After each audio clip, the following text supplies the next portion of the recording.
international students. I met a lot of them, and we had people from everywhere out of the United States and anywhere in the United States. They were college students, and if I could think of where that one group is from, but I can't. Anyway, I enjoyed them. They got along really well with everybody. And we had a wonderful time at Sunset Gap. So each year we had a group of international students come from the University of Michigan in Ann Arbor. They would come down during their fall break, and they would stay at Sunset Gap, and they would go to the local elementary schools and high school and talk about what it was like to live in their countries. It could have been Russia, could be China, could be Turkey, could be Japan. You know, so many different countries that the students were involved with and had come from to get their education in Michigan and the States. And we looked forward to finding out what it was like in each of their cultures. And I got to play a lot of ping pong with different students, and they taught me lots and lots of neat things. But we always look so much forward to those guys coming in each year. One of the fellows that came down with the international students was from Turkey, and we found out that he was a hammer thrower in the Olympics.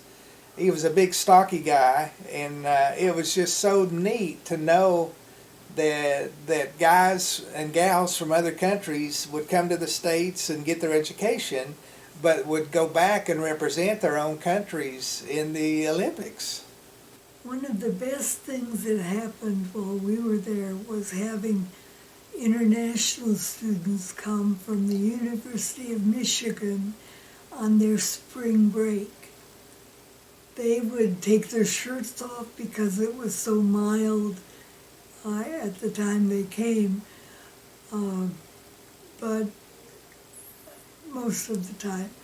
Bob did a good job of taking them into the schools so that they could tell the children at Cosby School what their country was like.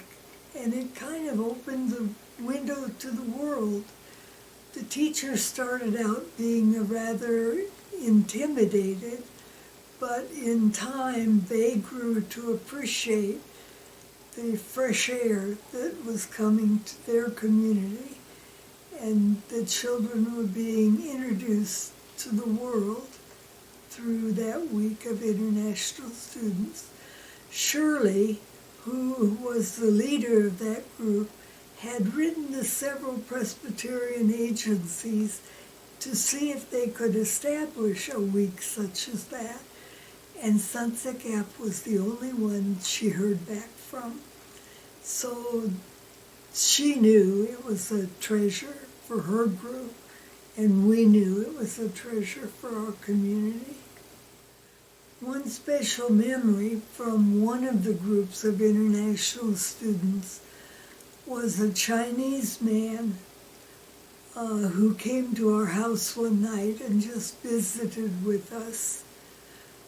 He actually said that there was a Chinese woman in the group also, and he was aware that he needed to be a little bit careful of what he said, because she could be a spy, checking on what he was doing. I don't think that was the case, but he and his wife, in fact, bought groceries and cooked a Chinese meal at our house for all of us to enjoy, the family and them. And we have stayed in touch. Every Christmas I get a letter from them, and I send our letter to them. They raised a girl who came with them to visit us one time. And it's just been a joy to have that connection with the world. The international students came from a college in Michigan, and they were from all over the world. They went to the Newport Plain Talk newspaper office to see how all that worked. They visited the schools in the area. They met with the Kiwanis Club and several other clubs in the community. I know my mother spoke about international students. They came from University of Michigan, and they would, the director of the center would ask families to take them into their home and feed them one night, and feed them a country meal. So I know one time Mama made fried chicken and biscuits and mashed potatoes and peas and such, and a big old blackberry cobbler. And then sometimes she made soup, beans, cornbread, fried taters. I said mashed potatoes once and taters once on purpose.